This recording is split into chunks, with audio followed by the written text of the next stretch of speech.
नमस्कार मित्रांनो. तर जो आज काय फॉल झालेला आहे, त्या फॉलला नेमकी कोण जबाबदार आहे? जर हा प्रश्न विचारला तर त्या प्रश्नाची खूप काय उत्तर आहेत. ती उत्तर आपण जाणून घेणार आहोत. पण तत्पूर्वी जर आपण आपल्या चॅनलवरती नवीन असाल तर आपण आपल्या चॅनलला पहिल्यांदा काय करा, सबस्क्राईब करा. कारण त्याला काही पैसे लागत नाही. तर एकंदरीतच जो आज मार्केटमध्ये आपल्याला फॉल बघायला भेटला आणि त्या फॉलसाठी जे काही महत्वाचे असे घटक आहेत ते कारणीभूत ठरले आणि त्या घटकातला एक महत्वाचा घटक जर बघितला तर तो आहे कोणता ते आपण जाणून घेऊ. आपण एकच नाही जाणून घेणार, आपण त्या ठिकाणी इथे सगळेच घटक जाणून घेणार आहोत. आता यासाठी एक नंबर जर बघितलं तर एक नंबरला जबाबदार आहे रिटेल. जे रिटेल ट्रेडर आहेत ते आजच्या ह्या सेलिंगला प्रामुख्याने जबाबदार आहेत. त्यानंतर दुसरा आहे FII. तर हे सुद्धा या ठिकाणी याला जबाबदार आहेत. तिसरा आहे पुतीन साहेब, तर हे सुद्धा जबाबदार आहेत. आणि चौथे आहेत ट्रम्प साहेब. तुम्ही म्हणाल एवढे हे 4 जण जबाबदार कस काय? तर आपण इथे बघूया एक नंबरला. आता झालंय काय का आपण जर बघितलं तर गेल्या आपल्या 5-6 दिवसापासून आपण बघतोय मार्केट वरती वरती वरती वरती जाते, पण आपले स्टॉक्स वरती जात नाहीत. फक्त आपल्याला आपल्या याच्या इंडेक्स मधलेच फक्त स्टॉक्स वरती जाताना दिसत होते, ते पण काही ठराविक. आणि त्यामुळे आपल्याला आपला निफ्टी असेल, बँक निफ्टी असेल, वरती जाताना दिसतं. पण जे आपले पोर्टफोलिओ मधले स्टॉक्स असतील किंवा बाकीचे आपण स्मॉल कॅप असतील, लार्ज कॅप असतील, मायक्रो कॅप असतील, मिड कॅप असतील, ते आपल्याला त्या ठिकाणी वाढताना दिसत नव्हते. आणि मग आता मग त्या परिस्थितीमध्ये जर तुम्ही बघितलं तर काय झालं का, तुमचं मार्केट वाढतंय पण तुमच्यावाले जे काही स्टॉक वाढत नाहीत. बऱ्याचशा लोकांनी रिटेलर्सवाल्यांनी MTF घेतलेलं होतं, म्हणजे मार्जिन ट्रेडिंग फंडिंग जे आपण म्हणतो त्याचा त्या ठिकाणी त्यांनी वापर केलेला होता. आता या मार्जिन ट्रेडिंग फंडिंगचं जर बघितलं तर तुमच्याकडे जर 1 लाख असेल तर त्याच्या अगेन्स्ट तुम्हाला 4 लाख रुपये मिळतात. म्हणजेच काय व्हायचं, जर समजा एखादा जो स्टॉक आहे त्याचा फॉल जर समजा फॉल 10% झाला, तर इथे त्यांनी मार्जिन वापरलेलं होतं 4 पट, तो फॉल त्याला त्या ठिकाणी 40% झाला. आता मिड कॅप मायक्रो कॅप मधले जे काही स्टॉक असतात त्याला 15% 20% पडण्याला काही कारण लागत नाही, ते सहज पडतात. आणि त्यामुळे हे जे काही MTFचं जे लेजर बुक आहे, मार्जिन ट्रेडिंग जे आपण म्हणतो मार्जिन ट्रेडिंग फंडिंगचं जे बुक आहे ते खूप मोठं आहे बरंचसं. म्हणजे जवळजवळ सगळेच ब्रोकर मार्जिन ट्रेडिंग फंडिंग पुरवतात. आणि त्यामुळे आपल्याला झालं असं का, एक तर आपल्याकडे पॉलिसी पण आली RBIची, त्या पॉलिसीमध्ये पण आपल्याला त्या ठिकाणी मार्केटमध्ये खूप असा गेन बघायला भेटला नाही, फक्त मोजकेच आपले स्टॉक पळताना दिसले. आणि मग ह्या MTFच्या बुकवरती लोड आला, त्या ठिकाणी बऱ्याचशा लोकांचे स्टॉप लॉसेस झाले ट्रिगर, मार्जिन शॉर्टफॉल. आणि ह्या सगळ्या गोष्टीमुळे आपल्याला पॅनिक सेलिंग जी आहे ती आपल्याला रिटेलर्सकडनं बघायला भेटली. त्यानंतर जे आहे जो काय आपला पुढचा पॉइंट आहे, तो पॉइंट आहे आपल्या पुतीन सरांचा. पुतीन येऊन गेले, खूप मोठ्या अपेक्षा होत्या, सगळ्यांना असं वाटलं होतं का पुतीन आल्यानंतर हे होईल ते होईल, खूप मोठ्या आपल्याकडे डिफेन्स सेक्टर मधल्या डील्स होतील. पण इथे तसं काही होताना दिसलं नाही. आणि त्यामुळे आज जर आपण बघितलं असेल तर डिफेन्स सेक्टर जे आहे ते आपल्याला कोलॅप्स होताना दिसलं. 5 ते जवळजवळ 10% आपल्याला करेक्शन त्यात बघायला भेटले. BDL असेल, BEL असेल, HAL असेल, कोचिन शिपयार्ड असेल, या सगळ्याच याच्यामध्ये आपल्याला आज फॉल बघायला भेटला. त्याला कारण होतं डिफेन्स सेक्टरच्या डील झालेलं नाही, त्याला कारण पुतीन आणि मोदी हे दोन्ही आपण त्याला कारण पकडू शकता. कारण या दोघांनी काही अशा सविस्तर अशा डील केल्या नाहीत, त्या आपल्या समोर आल्या नाही, मार्केट समोर आल्या नाही. त्यामुळे आपल्याला डिफेन्समध्ये आज फॉल बघायला भेटला. हा दुसरा एक आपला मधला पॉईंट राहून गेला का FII.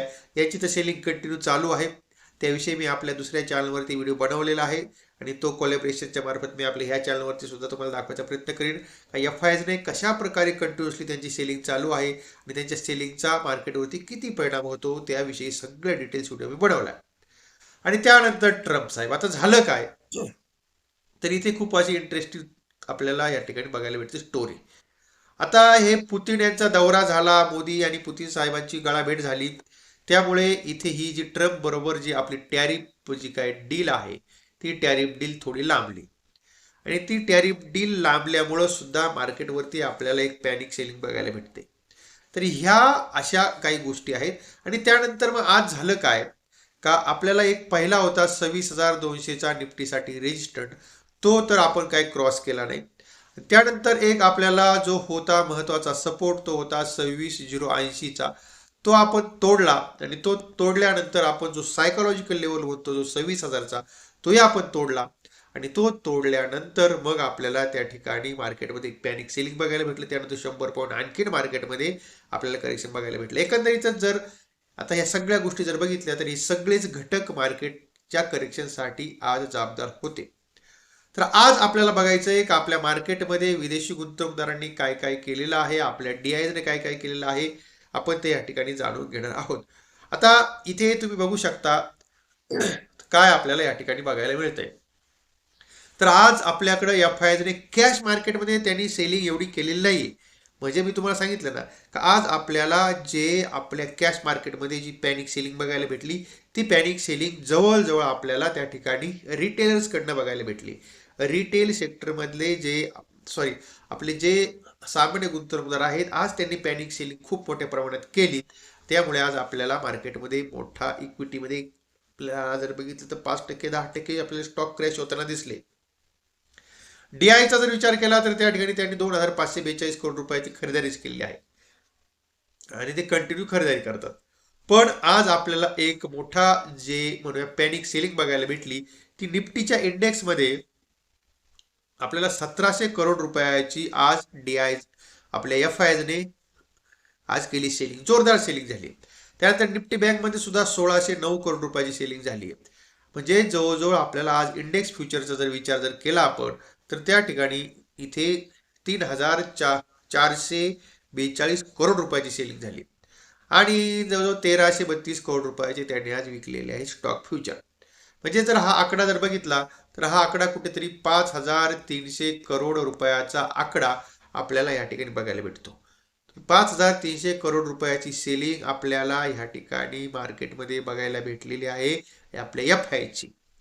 आणि म्हणून आज आपल्याला निफ्टी जो आहे तो निफ्टीमध्ये करेक्शन बघायला भेटलं. जवळजवळ आपल्याला 1%चं विक्समध्ये आज आपल्याला एक मोठा उछाल बघायला भेटला 8%चा. बँक निफ्टी वगैरे त्या ठिकाणी ते करेक्शन मोठ्या प्रमाणात बघायला भेटलेच. कुठल्या कुठल्या इंडेक्समध्ये आज आपल्याला किती किती टक्के करेक्शन बघायला भेटले ते आपण या ठिकाणी जाणून घेऊ.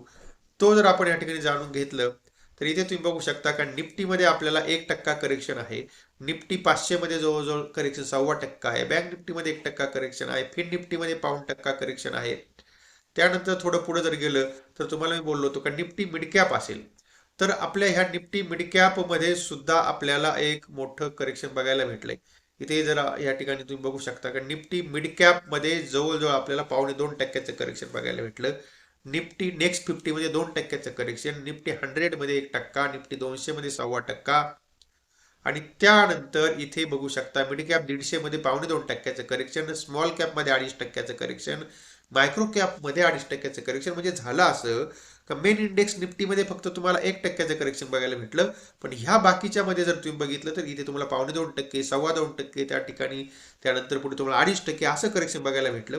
थोडासा तग फक्त आज धरला आयटी सेक्टर. आयटी सेक्टरमध्ये आज आपल्याला एवढं मोठं काही करेक्शन बघायला भेटलं नाही, फक्त 0.5% करेक्शन बघायला भेटलं. पण इथे जर बघितलं फार्मा सेक्टरमध्ये 1.25% करेक्शन आहे, सरकारी बँकामध्ये 3%चं करेक्शन आहे, प्रायव्हेट बँक सेक्टरमध्ये सुद्धा करेक्शन आहे, निफ्टी ॲटोमध्ये करेक्शन, मेटलमध्ये 2%चं करेक्शन, आपल्या एफएमसीजी मध्ये जवळ 1.25%चं करेक्शन. पण रियालिटी सेक्टरमध्ये आज आपल्याला खूप मोठ्या प्रमाणात करेक्शन बघायला भेटलं. जवळजवळ 3.5%चं करेक्शन आपल्याला त्या ठिकाणी रियालिटी सेक्टरमध्ये बघायला भेटलं. म्हणजेच एकंदरीत जर तुम्ही बघितलं असेल तर सगळ्या सेक्टरमध्ये आपल्याला त्या ठिकाणी करेक्शन बघायला भेटले. आता आपल्याला उद्यासाठी महत्वाचा इव्हेंट काय आहे तर उद्या आपल्याकडे आहे निफ्टीची विकली एक्सपायरी. आता या निफ्टीच्या विकली एक्सपायरीच्या आदल्या दिवशी आपल्याला माहिती आहे का एक आपल्याला साधारणतः व्हॉलेटिलिटी असते आणि आज जे आपल्याला मार्केटमध्ये पॅनिक सेलिंग बघायला भेटले त्यातलं एक कारण पण सांगायचं राहिलं का निफ्टीची विकली एक्सपायरी असते त्यामध्ये आपल्याला व्हॉलेटिलिटी निफ्टीच्या विकली एक्सपायरीच्या आदल्या दिवशी सुद्धा बघायला भेटते, तेही एक कारण होतं. पण या ठिकाणी आपल्याला जरा थोडा ऑप्शन डाटा जो आहे तो आपण या ठिकाणी आपण जाणून घेऊया. काय आपल्याला निफ्टीचा ओआय डाटा काय सांगतोय ते आपल्याला जाणून घ्यायचं इथे आणि म्हणजे आपल्याला पुढच्या गोष्टी सोप्या होतील. आता इथे जर आपण हा निफ्टीचा पुट कॉल रेशो जर बघितला तर हा पुट कॉल रेशो आपल्याला ह्या ठिकाणी दिसतोय 0.64. म्हणजेच पुट कॉल रेशो निफ्टीचा ओव्हर सोल्ड आहे. म्हणजेच एक आपल्याला उद्या एक मार्केटमध्ये बाउन्स बॅक अपेक्षित आहे किंवा शॉर्ट कव्हरिंग आपण म्हणतो ती आपल्याला शॉर्ट कव्हरिंग उद्या अपेक्षित आहे. काल परवा मी तुम्हाला सांगितलं होतं हा जवळजवळ 1.40च्या आसपास होता. त्यावेळेस मी बोललो होतो तुम्हाला इथे तुम्हाला एक आपल्याला सेलिंग किंवा प्रॉफिट बुकिंग बघायला भेटू शकते, ते आपल्याला बघायला भेटली. पण आता हा झालेला आहे ओव्हरसोल्ड. आपल्याला एक शॉर्ट कव्हरिंग आपल्याला मार्केटमध्ये उद्या बघायला भेटू शकते. शॉर्ट कव्हरिंग असेल किंवा एक आपल्याला थोडासा आपल्याला लोअर लेवलला खरेदी आपण म्हणू ती आपल्याला उद्या बघायला भेटू शकते. आता या ठिकाणी तर आपल्याला बघायचं आहे का काय काय आपल्याला कारनामा होताना दिसेल तो आपण जाणून घेणार आहोत. पहिली गोष्ट आपल्याला आता हे बाकी 25, 100, 200 आता गेले आपल्याला बघायचं आहे 26,000ला काय आहे. तर या ठिकाणी 26,000चा जर हा डाटा आपण या ठिकाणी बघितला तर या डाट्यानुसार तुम्ही बघू शकता का कॉलमध्ये जवळजवळ 3,14,00,000 कॉल शॉर्ट आहेत. म्हणजेच आपल्याला त्या ठिकाणी 26,000 हा एक मोठा रेजिस्टन्सचा झोन असणार आहे. पुटमध्ये बघू शकता तुम्ही त्या ठिकाणी 2,21,00,000 पुट शॉर्ट आहेत. पण इथे बघू शकता कॉलमध्ये जवळजवळ 2.25 करोड नवीन शॉर्ट आज झालेले आहेत. पुटमध्ये त्या ठिकाणी शॉर्ट जे आहेत पुटमध्ये शॉर्ट कव्हर झालेले आहेत. म्हणजेच कारण काय होते का बऱ्याच लोकांना वाटलं तर 26,000च्या खाली येणार नाही, पण आज त्याच्या खाली आलं आणि त्यामुळे पुट बऱ्याचशा लोकांनी लॉसमध्ये त्या ठिकाणी त्यांची शॉर्ट कव्हरिंग केलेली असेल किंवा अनवाइंडिंग केली. आणि मग आता इथे तुम्ही बघू शकता का इथे आपल्याला जो दिसतोय मोठा 3 करोडचा त्या ठिकाणी कॉल शॉर्ट आहेत. म्हणजे 26,000 हा आपल्यासाठी उद्या मोठा एक रेजिस्टंटचं काम करणार आहे. आपण उद्या जर 26,000च्या वरती जर गेलो टिकलो तरच आपल्याला वरती 26, 100, 200, नाहीतर हा आपल्याला उद्या 26,000 हा एक मोठा रेजिस्टंट असणार आहे. त्याच्या पुढेच आपण जाऊया आणि 26,100 जर बघितला तर तो आपल्याला उद्या क्रॉस करणं खूप अवघड आहे. कारण त्या ठिकाणी आपल्याला 2,89,00,000 कॉल शॉर्ट आहे. त्या ठिकाणी नवीनच जवळ 2,15,00,000 नवीन ऍड झालेत. पुटमध्ये जर बघितलं तर 72,00,000च फक्त पुट शॉर्ट आहेत. त्यातून आज 67,00,000 अनवाइंडिंग झालेत. म्हणजेच आपल्याला 26,100 तर खूप मोठा अडथळा आहे, पण 26,000चाही पहिला अडथळा आहे.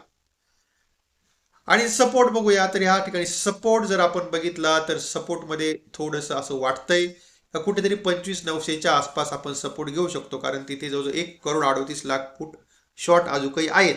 पण इथे आज फक्त 6,00,000च नवीन ऍड झाले. कॉलमध्ये आपण बघू शकता का फक्त 67,00,000 कॉल शॉर्ट आहेत. पण आज त्या ठिकाणी जवळजवळ 52,00,000 नवीन ऍड झालेले आहेत. म्हणजेच 25,900 हा एक आपल्याला सपोर्ट नंबर 1 आपण मानूया. तो आपल्यासाठी सपोर्ट नंबर 1 आहे. जर तो आपण समजा नाही तोडला, जर आपण त्याच्यावरती जर ट्रेडिंग करत राहिलो तर मे बी 26,000 आणि 26,100 पर्यंत पॉसिबिलिटी आहे. कारण उद्या आपल्याला माहिती आहे उद्या निफ्टीची विकली एक्सपायरी आहे. विकली एक्सपायरीच्या दिवशी आपल्याला शॉर्ट कव्हरिंगचा सहारा भेटतो. त्यानंतर आपण एक मोठी रॅली सुद्धा आपल्याला त्या ठिकाणी समजा 100-150 पॉईंटची बघायला भेटू शकते. काही आपल्याला विकली एक्सपायरीच्या दिवशी कुठली गोष्ट असंभव नसते. पण मग आपल्याला 25,900चा एक पहिला आपल्याला त्या ठिकाणी सपोर्ट राहील.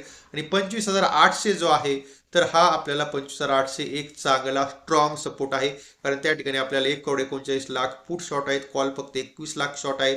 म्हणजे 25,800 हा एक आपल्याला मजबूत सपोर्ट आहे. हा मजबूत सपोर्ट आहे 25,800चा.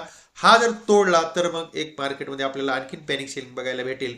पण असं वाटतंय की नाही तर उद्याच्या दिवस तरी 25,800 तोडणार नाहीये. ओके, आता हे झालं मी तुम्हाला सांगितले निफ्टीचं आपल्याला विश्लेषण. थोडंसं आपल्याला बघायचं आहे का अमेरिकेमध्ये काय चालू आहे. कारण अमेरिकेतलं मार्केटही आपल्याला सातत्याने वाढताना दिसलं.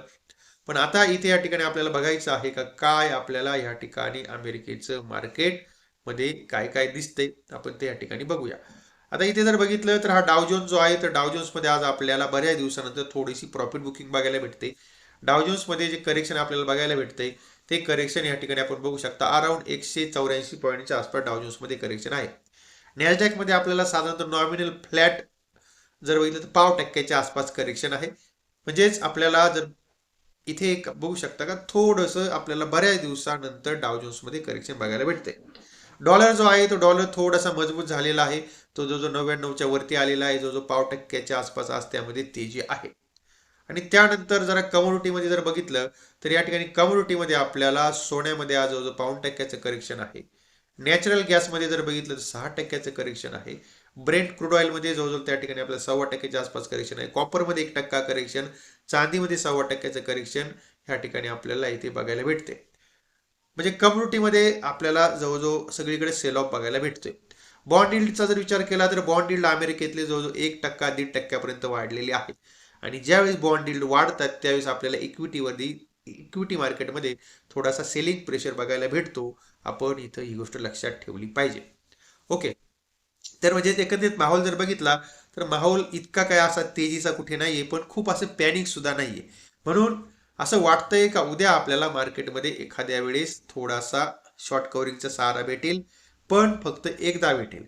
त्यानंतर परत आपल्याला मार्केटमध्ये थोडी सेलिंग सुद्धा येऊ शकते. तेव्हा का म्हणजे जे सकाळी जर आपण एखादी बाईंग पोझिशन जर घेतली शॉर्ट कव्हरिंगमध्ये एकदा निघून जायचं, परत नंतर त्या ठिकाणी आपल्याला शांत राहा. खूप काय मार्केटमध्ये इकडे तिकडे उड्या मारायचा प्रयत्न करू नका. ओके.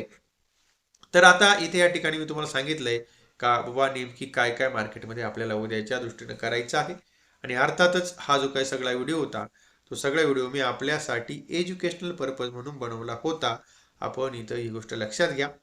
आणि आणि म्हणून आता आपल्याला एक गोष्ट करायची आहे का आपल्याला कुठलाही ट्रेड करताना सावधानतेने ट्रेड करायचा आहे. आणि सावधानतेनं ट्रेड करतानाच आपण आपला पैसा आपला असतो आणि हे सुद्धा लक्षात ठेवायचे. आणि तेव्हा आता इथे आपण थांबूया. जर तुम्हाला माझी माहिती चांगली वाटली असेल, तुम्हाला जर माझा हा समजा व्हिडिओ चांगला वाटला असेल तर आपण आपल्या या व्हिडिओला लाईक करा, शेअर करा आपल्या मित्रांपर्यंत. आणि जर चॅनलवरती नवीन असाल तर चॅनलला सबस्क्राईब करायला बिलकुल विसरू नका.